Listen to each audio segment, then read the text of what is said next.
Hello guys! Magandang gabi sa inyo. Andito nga pala ako sa Summer Triangle, Hukut, Taiwan. Wow! Inaya nga lang ako guys dito ng aking friend dahil nakikita daw niya to sa notification niya sa TikTok. Hindi daw niya mapunta at gawa ng wala nga daw siyang kasama. Shoot ay ako pa ang itchinat. Di go lamang lagi ang person. Sabi ko nga ako wala nga guys diyang pera dahil alam mo naman ay taghirap ang lola ninyo. Kaya sabi niya ililibre na laang daw na niya ako sumama laang at ilang araw na lang din naman kami magkakasama. Ito, go lamang ang person. Siya, shoot at sobrang ganda naman pala dito. Hindi ka magsisisi. At ayan nga sabi ko ibidyuhan ako at ako'y maghahanap ng table. At gusto ko nga dyan guys yung nagbiblink-blink ang table. Kaya ako'y naghahanap ng mas maganda.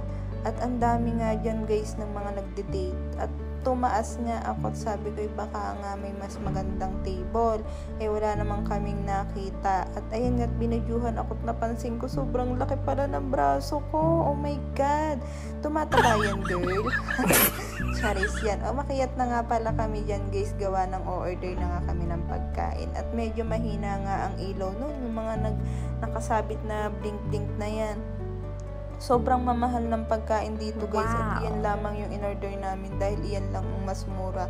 At ayan nga't bumaba kami diyan at gawa ng sa baba ang mas maganda ang view. At kami nag-start na diyan mag-TikTok. Eto namang person mag-TikTok daw kami at gawa ng nauuso sa TikTok ng sunusubuan ng mga magjojowa. Diyos ko, para naman kami magjowa din kahit di naman kami magjowa, Charis. At yung asawa nga na yan, nagsaselos na sa akin at lagi daw ako yung kasama. At ayan nga guys, diba, shoota, subu-subuan ang person, nakaka-jackpot itong aking kasama. At siya lagi kong sinusubuan ako, hindi pa nakakasubo ako ata inuutula ang neto. Siya para makarami nung sinusubo. Charis lang.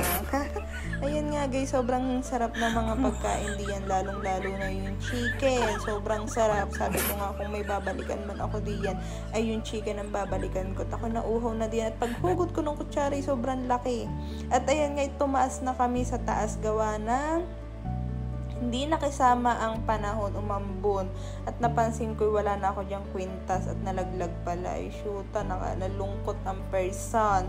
Pero pendant lang naman guys ang nawala. Diba? Sobrang ganda dito guys. Nakaka-amaze. Kung pupunta kayo guys, 100 NT nga lang pala ang entrance dito. Hindi ka naman guys magsisisi. Gawa ng sobrang ganda ng view. Talagang makakarami ka ng mga picture, diba? At ayan ang aking kasama, ganda-gandahan. At ayan nga't bumaba na kami, sabi ko, bidyuhan ako. Ayan, lakad-lakad muna ang person. Diba? Charis. Ayan. At sabi ko nga kami magte-take ng TikTok diyan. At ayan ang aming TikTok, para kaming shoota diyan, Mare. Ano bang ginagawa natin diyan? At ayan na nga ang aming result ng aming TikTok. Charan! Diba? Yan ang mga kasiyahan ng mga OFW ang mag-TikTok forever dahil yan nalilibang ang mga OFW sa mga TikTok na iyan. At pakisalo ako guys sa TikTok. Ayan ang aking TikTok account. At ayan, nagpa-video na uli ako. Ganda-ganda na naman ang person. Sobrang ganda naman talaga guys ng video at ang mga vlog namin dito. At hanggang dito na lang. Bye-bye!